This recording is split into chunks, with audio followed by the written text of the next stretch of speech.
सुबह सुबह ही आसमान में काले बादल घिराए थे। मौसम को देखते हुए मधु अपनी छोटी बहू शिखा को आवाज देती है। अरे शिखा बहू, देख बारिश होने वाली है। एक काम कर, चाय के साथ बढ़िया पकोड़े बना ले आज। अरे आपके कहने से पहले ही मैंने तैयारी कर ली है माँ जी। चाय पकोड़े थोड़ी देर में बनकर तैयार हो जाएंगे। सही किया तूने, बिल्कुल मेरे मन मुताबिक काम करती है तू बहू। मधु और शिखा ये बात कर ही रहे होते हैं कि तभी बारिश होती है और दोनों घर के दरवाजे के बाहर जाकर बारिश का नजारा लेने लगते हैं। तभी उन दोनों की नजर सामने वाले टूटे फूटे मकान पर जाती है, जिसकी छत को शिखा की जेठानी अंजलि तिरपाल से ढक रही होती है। वो देखिए माँ जी, जेठानी जी कैसे अपने टूटे फूटे मकान को ढक रही हैं। अरे इसकी रसोई में पानी चला जाता होगा ना बरसातों में, इसीलिए लगी हुई है। अरे दीदी मदद चाहिए क्या? मैं आ जाऊं? अरे तू क्यों जाएगी इसकी मदद करने के लिए? अपने आप करती रहेगी जो करना है। तू चल अंदर, चाय पकोड़े बनाते हैं। शिखा और मधु आराम से अंदर चली जाती हैं और दरवाजा बंद कर लेती हैं और बेचारी अंजलि जैसे तैसे अपने घर की छत को ढकती है और नीचे आती है, जहां उसकी बेटी सोनम बोलती है।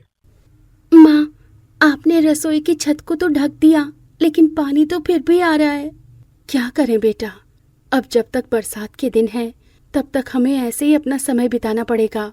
कोई बात नहीं माँ, और जहाँ जहाँ पानी टपक रहा था ना, मैंने वहाँ वहाँ बर्तन रख दिए हैं। अब बरसात बंद होगी तभी कुछ रसोई में बन पाएगा, तब तक हमें ऐसे ही भूखे बैठे रहना पड़ेगा। अंजलि और सोनम दोनों ही बरसात के रुकने का इंतजार करती हैं और दूसरी तरफ शिखा और मधु घर में चाय पकोड़े के मजे लेते हैं। दोपहर तक बारिश बंद होती है और सोनम बोलती है। माँ, अब तो बारिश बंद हो गई है, अब कुछ खाने के लिए बनाते हैं, बड़ी भूख लगी हुई है। ठीक है बेटा, मैं रसोई में जाकर कुछ बनाकर लेकर आती हूँ, तू थोड़ा इंतजार कर। अंजलि रसोई में जाती है और इधर उधर देखती है।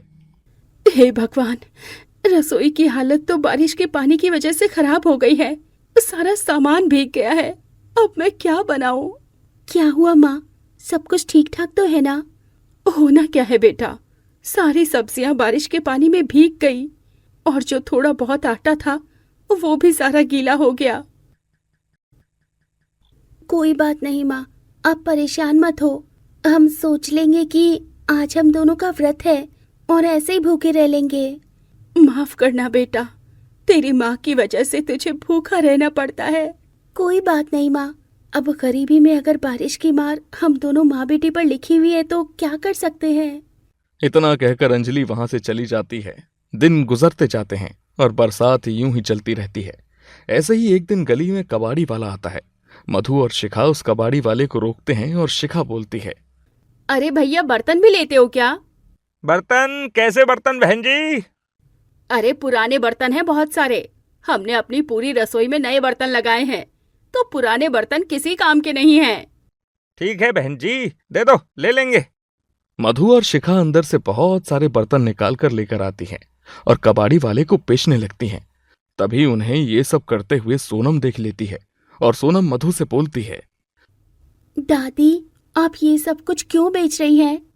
क्योंकि ये हमारे किसी काम के नहीं हैं। और तुझे क्या मतलब, हम कुछ भी करें? चल जा यहाँ से। दादी, आपके पास इतने सारे बर्तन थे तो थोड़े बर्तन मुझे और मेरी माँ को दे देती ना। हमारी रसोई में तो बस 2-4 बर्तन हैं। ये लो, गरीब माँ की भिखारी बेटी। अरे तुम जैसे गरीबों की औकात नहीं है कि हम जैसे अच्छे लोगों के बर्तन इस्तेमाल कर सके। बहन जी, अगर ये बर्तन किसी के काम आ सकते हैं तो आप दे दीजिए ना, बेच क्यों रही हैं आप? भैया, आपसे किसी ने सलाह नहीं मांगी है, बर्तन लेने हैं तो लो, वरना और भी बहुत कबाड़ी वाले हैं। कबाड़ी वाला चुप हो जाता है और सोनम अपने घर चली जाती है और रोते हुए अपनी माँ को सारी बात बताती है।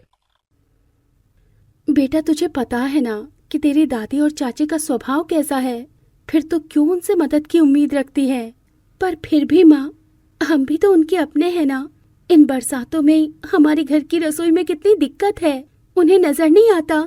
बेटा, अगर उन्हें नजर आता तो हम उनके साथ होते, यहाँ नहीं होते। देखना माँ, एक दिन हमारे पास भी उनसे ज्यादा अच्छा घर होगा, उनसे ज्यादा बड़ी रसोई होगी, जो बर्तन और राशन से पूरी भरी होगी। दिन गुजरते जाते हैं और बरसात के दिनों में आधे से ज्यादा वक्त अंजलि और सोनम को भूखा ही रहना पड़ता था। वहीं दूसरी तरफ शिखा और मधु आए दिन बरसातों में कभी पकोड़े, कभी मालपुए, तो कभी कोई अन्य स्वादिष्ट चीज बनाकर मजे ले रहे होते हैं। ऐसे ही एक शाम अंजलि का पति सौरभ घर आता है और कुछ पैसे देते हुए बोलता है, अंजलि, ये लो पैसे, इससे घर की छत की थोड़ी मरम्मत करवा लेते हैं। जी नहीं, घर में रसोई बिल्कुल खाली है, सामान नहीं है, हमें पहले राशन लाना होगा। ठीक है, जैसा तुम कहो, राशन लाना है तो ले आओ। मैं क्या कह रही थी कि कहीं से थोड़े पैसे उधार ले लें। बारिश के पानी से रसोई में जगह जगह बहुत सीलन आ गई है और सामान भी खराब हो जाता है। अब मैं क्या करूं, मुझसे जितना हो पाता है मैं उतना तो कर रहा हूं ना। दोनों पति पत्नी आपस में बातचीत कर रहे होते हैं कि तभी सोनम अपनी सहेली मोनी के साथ आती है और बोलती है, पिताजी, जल्दी से मुझे पैसे दे दीजिए। हाँ अंकल, जल्दी दे दो वरना देरी हो जाएगी। पर तुम दोनों को पैसों का क्या करना है बेटा? माँ, मैं लॉटरी का टिकट खरीद रही हूँ, और वो भी पूरे 50 लाख की लॉटरी का। बेटा तू क्या पैसे बर्बाद कर रही है? ये लॉटरी वॉटरी जैसा कुछ नहीं होता है। सब कुछ होता है अंकल जी, आप दे दीजिए ना, बस 500 रुपए की तो बात है। माँ, पहली बार तो कुछ मांग रही हूँ, दे दो ना। अच्छा ठीक है, ये ले जा पैसे और ले ले लॉटरी का टिकट। अंजलि खुशी खुशी पैसे लेकर मोनी के साथ वहां से चली जाती है। तुमने सारे पैसे अंजलि को दे दिए, अब घर में राशन कैसे लेके आओगी? जी चिंता मत कीजिए, थोड़े पैसे हैं, मैंने बचा के रखे हैं। दिन गुजरते जाते हैं और बरसातें यूं ही चलती रहती हैं। और एक दिन रसोई में काम करते हुए शिखा की नजर रसोई की दीवार की छत पर जाती है, जहां बारिश की वजह से सीलन होना शुरू हो गया था। यह देखते ही शिखा मधु से बोलती है, माँ जी, रसोई में सीलन आ रही है, और आपको पता है ना, अगर सीलन हो गई तो फिर रसोई बेकार हो जाएगी। हाँ बहू, पता है मुझे। तो तू बता, तू क्या चाहती है, क्या करना है? पूरी रसोई को रिनोवेट करवा दो, अच्छे से टाइल्स लगवा दो। ठीक है बहू, कल से ही काम शुरू करवा देते हैं। मेरी बहू कुछ कहे और वो कभी हुए ना, ऐसा कभी हो सकता है? अगले दिन मधु टाइल वाले मिस्त्री को बुलवाकर रसोई में टाइल लगवाने का काम शुरू कर देती है। कुछ ही दिनों में रसोई में टाइल्स लगने का काम पूरा हो जाता है, लेकिन इस बीच घर का काम बहुत ज्यादा फैल जाता है, जो कि अकेले शिखा से बिल्कुल नहीं होता है। अरे माँ जी, थोड़ी दिन मेरी मदद के लिए कोई नौकरानी लगा दो ना, बहुत सारा काम फैला है, मुझसे अकेले से नहीं हो रहा है ये अब।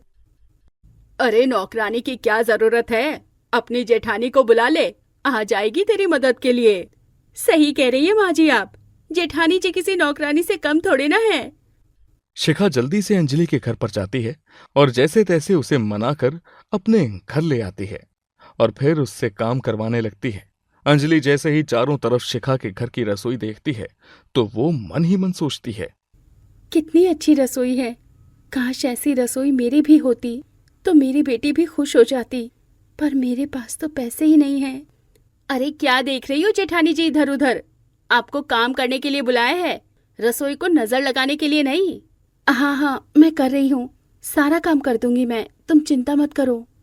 अंजलि नौकरों की तरह मधु की रसोई में खूब काम करती है और वापस घर आ जाती है। ऐसे ही एक दिन अंजलि रसोई में काम कर रही होती है और कुछ देर बाद उसके जोर से चिल्लाने की आवाज आती है। तभी सौरभ के साथ बैठे शर्मा जी जल्दी से रसोई में आ जाते हैं और देखते हैं कि रसोई के लेंटर की छत से एक बड़ा सा टुकड़ा टूटकर जमीन पर गिरा हुआ है। बहन, तुम ठीक तो हो ना? ये कैसे हो गया? अंजलि तुम्हें कहीं लगी तो नहीं ना? मैं तो काम ही कर रही थी, पता नहीं कैसे इतना बड़ा टुकड़ा आकर जमीन पर गिर गया। अरे सौरभ भाई, ये सब कुछ बरसात की वजह से हो रहा है। यहाँ से पानी टपकता था इसलिए लेंटर खोखला हो गया। मुझे चोट तो नहीं लगी है, पर अब हम क्या करेंगे? अब तो बरसात का पानी और भी ज्यादा आएगा घर के अंदर। मेरी मानो तो आप ये घर खाली कर दीजिए, यहाँ रहना अब आपके लिए खतरे से खाली नहीं है। शर्मा जी ये कहकर वहां से चले जाते हैं और रसोई के लेंटर गिरने की खबर पूरे मोहल्ले में फैल जाती है। थोड़ी देर बाद जैसे ही अंजलि घर के बाहर आती है तो शिखा और मधु के साथ पड़ोसन विमला और अनीता हंसते हुए बोलती है, अरे देख रही है तो शिखा, तेरी जेठानी पर तो दुखों के पहाड़ के साथ लेंटर गिरने का पहाड़ भी टूट गया। बेचारी ना ससुराल की रही ना गरीब खाने की रही। अरे अब इस बरसात में ये कहाँ जाएगी? अरे कहीं भी जाए हमें क्या लेना देना। हमारा तो घर और रसोई दोनों पक्के हैं, हमें क्या मतलब इनसे। और नहीं तो क्या, इनका लेंटर गिरे या घर गिरे हमें कोई लेना देना नहीं है। कहीं ऐसा ना हो कि किसी रात बारिश आए और सुबह उठकर हम देखें और अंजलि अपने परिवार और अपने घर के साथ बहती हुई नजर आए। विमला की ये बातें सुनकर सभी लोग जोर जोर से हंसने लगते हैं और अंजलि को बहुत ही ज्यादा शर्मिंदगी महसूस होती है। तभी वहां पर भागती हुई सोनम आती है और बोलती है, माँ जल्दी चलो, आज लॉटरी का नंबर लगने वाला है। ये लो, घर पर भूकंप आ रहे हैं और बेटी लॉटरी निकाल रही है। माँ क्या सोच रही हो, जल्दी चलो। अरे जा जा चली जा, क्या पता तेरे 5 रुपए निकल गए हो लॉटरी में। आंखों में आंसू लिए अंजलि सोनम के साथ लॉटरी वाले के पास जाती है, जहां जाकर सोनम अपनी लॉटरी की टिकट दुकानदार को देते हुए बोलती है, भैया जल्दी से देखो मेरा लॉटरी का नंबर लगा है या नहीं लगा है। अरे रुको रुको 10 मिनट रुको, अभी बता रहा हूं। लॉटरी वाला जल्दी से नंबर चेक करता है और वो वही नंबर होता है जो सोनम की टिकट पर था। सोनम पूरे 50 लाख की लॉटरी जीत जाती है और ये बात जैसे ही सभी मोहल्ले वालों को पता चलती है तो सभी के तोते उड़ जाते हैं। लॉटरी के पैसों से सोनम अपने माता पिता के लिए एक आलीशान घर और एक बहुत ही अच्छी रसोई बनवाती है। इसके बाद सोनम अपने घर में एक पार्टी रखती है जिसमें वो शिखा, मधु और बाकी सभी मोहल्ले वालों को बुलाती है और बोलती है, क्यों दादी, अब कोई ताना नहीं देंगी क्या? कुछ बोलेंगी नहीं? कैसा लग रहा है मेरा आलीशान घर? और हाँ, रसोई भी देखकर जरूर जाना आप। अब चाहे कितनी भी बरसात क्यों ना आ जाए, मेरे घर की रसोई से पानी जरा भी नहीं टपकेगा। और अब आप में से कोई भी मेरी माँ को उसकी गरीबी का ताना नहीं दे पाएगा। और इस तरह लॉटरी के पैसों से आखिरकार अंजलि का पूरा रहन सहन और उसका घर बदल जाता है। और कितनी भी बरसातें क्यों ना आए, लेकिन अंजलि को अपने घर की रसोई में कोई दिक्कत नहीं होती है। शीतल और रीमा दोनों देवरानी जेठानी थीं, लेकिन दोनों की जीवन शैली पूरी तरह से अलग थी। दोनों थी तो देवरानी जेठानी, पर वो दोनों एक ही मोहल्ले के अलग अलग घर में रहती थीं। शीतल के पास सब कुछ था। उसका पति अमन एक सरकारी नौकरी करता था, जिससे वो लोग हंसी खुशी अपना जीवन जी रहे थे। तो वहीं शीतल की देवरानी रीमा, जो कि एक छोटे से मकान में अपने पति विजय के साथ रहा करती थी। विजय मजदूरी करके अपना और अपने परिवार का पेट पालता था। एक दिन विजय और रीमा दोनों थैला लेकर पैदल बाजार जा रहे थे। तभी उनके सामने से शीतल और अमन भी बाजार जा रहे थे। शीतल को देखकर रीमा अपने पति से कहती है, देखिए ना, जेठानी जी ने कितनी सुंदर साड़ी पहनी है, लगता है काफी महंगी होगी। तुम्हें पसंद है क्या ये साड़ी? हाँ, पसंद तो बहुत है। तो एक काम करते हैं, हम सब्जी लेने के बाद साड़ी की दुकान पर जाएंगे और वहाँ मैं तुम्हें तुम्हारी पसंद की साड़ी दिलाऊंगा। जैसी साड़ी भाभी ने पहनी है वैसी है। सच में? कहीं आप मजाक तो नहीं कर रहे ना? तुम भी ना। तुम्हें लगता है कि मैं तुम्हारे साथ ऐसे मजाक करूंगा? लगता तो नहीं है, पर कोई बात नहीं, चलो चलते हैं। विजय रीमा को सबसे पहले सब्जी मार्केट ले जाता है, जहां दोनों पति पत्नी मिलकर घर के लिए सब्जी खरीद लेते हैं। और सब्जी खरीदने के बाद वो दोनों साथ में एक साड़ी की दुकान में जाते हैं।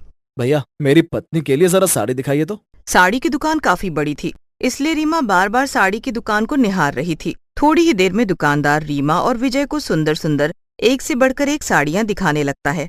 तभी रीमा को एक गुलाबी रंग की साड़ी खूब पसंद आ जाती है और रीमा अपने पति से कहती है, देखिए ना, ये गुलाबी साड़ी तो बिल्कुल वैसी ही साड़ी है जैसी जेठानी जी के पास है। बस फर्क इतना है कि जेठानी जी के पास लाल थी और ये गुलाबी है। हाँ, ये तो बिल्कुल वैसी साड़ी है। अगर तुम्हें लाल लेनी है तो शायद लाल भी मिल ही जाएगी यहाँ। नहीं नहीं, मुझे एक जैसा नहीं लेना, थोड़ा बहुत अलग रहेगा तो सही रहेगा, वरना जेठानी जी को ऐसा लगेगा कि मैं उनकी नकल कर रही हूँ। अच्छा, कोई बात नहीं भाई साहब, एक बार आप गुलाबी वाली साड़ी का दाम बता दीजिए, कितने की है? 3500 की है भाई साहब, और ये आपको लेस करके 3000 में मिल जाएगी। साड़ी का दाम सुनते ही रीमा धीरे धीरे अपना हाथ साड़ी के ऊपर से हटाने लगती है। तभी रीमा अपने पति से कहती है, सुनिए जी, मैं सोच रही हूँ कि ऐसी साड़ी तो जेठानी जी के भी पास है, और अगर जैसी साड़ी उनके पास है वैसी ही लूंगी तो शायद उन्हें अच्छा न लगे। बहन जी, मैं आपको इससे और भी ज्यादा सुंदर साड़ी दिखाता हूँ। दुकानदार रीमा को एक से बढ़कर एक साड़ियाँ दिखाने लगता है। ये देखिए, ये रजवाड़ा पैटर्न और साड़ी का दाम है 5500, लेकिन आपको लेस करके मिलेगी 5000 में। तो बताइए कौन सी वाली साड़ी पैक करूँ आपके लिए? साड़ी का दाम सुनकर ही रीमा का मन उदास हो गया था। बेचारी अपने घर की परिस्थितियों को देखते हुए अपने मन को मारकर दुकानदार से कहती है, भैया आप ये साड़ी रख लीजिए, मैं फिर कभी आऊंगी। अभी मेरे पास इतने पैसे नहीं है कि मैं ये साड़ी खरीद पाऊं। अरे बहन जी, आप एक बार अपना बजट तो बताइए। आपने भी तो सोचा होगा ना कि आपको इतने तक में साड़ी लेनी है। सच बताऊं तो मैं सिर्फ 500 रुपए के बजट के लिहाज से यहाँ पर आई थी। क्या बात कर रही हो आप बहन जी? अरे एक बार आपको अपने हाथ में रखे 500 के नोट को देखना था, और फिर आपको एक बार हमारे इस दुकान को देखना था। उसके बाद ही आपको दुकान के अंदर आना था ना। दुकानदार की बातें रीमा और विजय के सीने में एक तेज धार तीर की तरह लग जाती हैं। लेकिन उस वक्त दोनों चाहकर भी कुछ नहीं कर सकते थे, इसलिए दोनों पति पत्नी अपना मुंह लटकाकर वहां से बाहर आ जाते हैं। वैसे भी इतनी महंगी साड़ी लेकर क्या करती? अभी न तो कोई त्योहार है और न ही किसी की शादी, बेकार में ही रखी रह जाती। अरे रहने दो रीमा, मैं अच्छे से जानता हूँ कि तुम कितनी खुश थी वो साड़ी देखकर, पर आज मैं खुद को बहुत लाचार और बेबस महसूस कर रहा हूँ। मैं एक 5,000 की साड़ी नहीं दिला सकता हूँ। तुम्हें मेरी वजह से गरीबी में अपना जीवन जीना पड़ रहा है। अरे आप भी ना बेकार की बातें करते हो। आपस में बातचीत करते हुए घर आ रहे थे दोनों। तभी रास्ते में रीमा को एक बूढ़ी औरत दिखाई देती है, जो कि बाहर सड़क पर ही एक तिरपाल बिछाकर उस तिरपाल पर खूब सारी साड़ियां रखकर साड़ियां बेच रही होती है। तभी रीमा की नजर एक बेहद सुंदर सी साड़ी के ऊपर जाती है। रीमा उस बूढ़ी औरत के पास जाती है और साड़ी का दाम पूछती है। अम्मा, इस लाल वाली साड़ी का क्या दाम है? बेटा, इस साड़ी का दाम सिर्फ 500 रुपए है और अभी मुझे 500 रुपए की बहुत जरूरत है। अगर तू ये साड़ी खरीद लेगी तो मेरी बहुत बड़ी मदद हो जाएगी, क्योंकि कोई भी सड़क किनारे से साड़ी खरीदने को तैयार नहीं होता। तभी तो मेरी सारी साड़ियां ऐसी ही रखी हुई हैं। कोई बात नहीं अम्मा जी, आप ये लाल वाली साड़ी दे दीजिए और मैं आगे भी आपसे ही साड़ी खरीदूंगी। रीमा उस बूढ़ी औरत से लाल रंग की साड़ी खरीदकर अपने पति के साथ घर आ जाती है। घर आने के बाद रीमा जैसे ही उस लाल वाली साड़ी को पहनती है, रीमा साड़ी पहनने के बाद किसी राजकुमारी से कम नहीं लग रही थी और ये देखकर रीमा का पति हैरान था। रीमा, ये क्या, तुम तो एक राजकुमारी में बदल गई? अरे पर ये कैसे हुआ? ये तो एक साधारण सी साड़ी है और इसको पहनने के बाद मेरा रंग, मेरा सौंदर्य, सब कुछ पूरी तरह से बदल चुका है। आखिर ये सब क्या है? कहीं हमने ये साड़ी खरीदकर कोई गलती तो नहीं कर दी? रीमा और विजय दोनों बहुत हैरान थे। उन्हें समझ में नहीं आ रहा था कि आखिर माजरा क्या है। तभी उस साड़ी से एक तेज रोशनी प्रकट होती है और ये देखकर रीमा और विजय घबरा जाते हैं। हे भगवान, आखिर ये सब क्या हो रहा है? मुझे तो बहुत डर लग रहा है। सुनिए जी, आप एक काम कीजिए, इस साड़ी को उठाकर बाहर फेंक दीजिए। अरे रीमा, घबराओ नहीं, मैं एक जादुई साड़ी हूँ। तो बताओ, मैं तुम्हारी क्या मदद कर सकती हूँ? मैं हमेशा अपनी जादुई शक्तियों से तुम्हारी इच्छाओं को पूरा कर सकती हूँ। ये सुनकर रीमा और विजय दोनों बहुत खुश थे, इसलिए रीमा जादुई साड़ी की मदद से सबसे पहले अपने लिए एक बेहद खूबसूरत सा घर मांगती है। जादुई साड़ी रीमा और विजय को एक बहुत सुंदर सा घर बनाकर दे देती है। तो वहीं विजय जादुई साड़ी से अपने लिए एक साड़ी का दुकान मांगता है। जादुई साड़ी विजय के लिए एक साड़ी की दुकान भी तैयार कर देती है, जिसमें विजय ने साड़ी बेचना शुरू कर दिया। धीरे धीरे विजय और रीमा गरीब से अमीर होते जाते हैं और जब ये बात शीतल को पता लगती है तो उसे अपनी देवरानी की तरक्की से बहुत जलन हो रही होती है। अरे अचानक से मेरी उस गरीब देवरानी की किस्मत कैसे बदल गई? अरे कल तक तो उनके घर में खाने के लिए अनाज तक नहीं था और आज वो लोग मुझसे भी आगे निकल गए। अरे मेरा पति सरकारी नौकरी करता है, लेकिन तब भी हम लोग इस ईंट के मकान में रह रहे हैं और मेरी देवरानी आज इतने सुंदर मकान में रह रही है। कुछ तो बात है, पता लगाना ही होगा। कहते हैं ना, इंसान जितना अपने दुख से परेशान नहीं होता, उससे कहीं ज्यादा इंसान सामने वाले की खुशी देखकर परेशान रहता है। और ऐसा ही शीतल के साथ भी था। शीतल को अपनी देवरानी की तरक्की बिल्कुल भी हजम नहीं हो रही थी, इसलिए शीतल अब दिन रात रीमा के घर पर नजर रखना शुरू कर देती है। और एक दिन शीतल को पता चल जाता है कि रीमा के पास एक जादुई साड़ी है। अच्छा, तो ये बात है, इस तरक्की के पीछे ये जादुई साड़ी है। कोई बात नहीं, अब तो किसी भी कीमत पर इस जादुई साड़ी को अपना बना कर ही रहूंगी। शीतल अब जादुई साड़ी को चुराने के फिराक में थी। एक दिन की बात है, शीतल चोरी चोरी रीमा के घर में घुस जाती है और वो पैर दबाते हुए रीमा के कमरे तक चली जाती है और रीमा की जादुई साड़ी को चोरी करके अपने घर ले आती है। घर लाने के बाद शीतल जादुई साड़ी से कहती है, हे जादुई साड़ी, जल्दी से मुझे अभी के अभी बहुत ही सुंदर और एक राजकुमारी की तरह बना दे। शीतल के इतना कहते ही जादुई साड़ी शीतल को सुंदर की जगह बदसूरत बना देती है और जैसे ही शीतल अपने आप को आईने में देखती है, उसे खुद से ही डर लगने लगता है। हे भगवान, ये क्या कर दिया इस साड़ी ने? अच्छा खासा शरीर खराब कर दिया इस साड़ी ने तो। जादुई साड़ी मुझे अभी के अभी ठीक कर दे। लेकिन इस बार जादुई साड़ी शीतल को और भी ज्यादा गंदा और बदसूरत बना देती है। शीतल को अपना शरीर देखकर बहुत ही ज्यादा घिन आ रही थी। हे भगवान, आखिर ये क्या हो गया मेरे साथ? अरे ये जादू तो मुझ पर ही उल्टा पड़ गया है। अब मैं क्या करूं? कैसे अपने आप को ठीक करूं? बेचारी शीतल बहुत दुखी और परेशान हो जाती है। अंत में अपनी देवरानी के पास जाती है और वो अपनी देवरानी को सारी बात बता देती है। रीमा, भगवान के लिए मेरी मदद कर दो, वरना मैं जी नहीं पाऊंगी। अरे ऐसा शरीर लेकर जीने से अच्छा है कि मैं मर जाऊं। कोई बात नहीं दीदी, आप परेशान मत हो, मैं कुछ करती हूँ।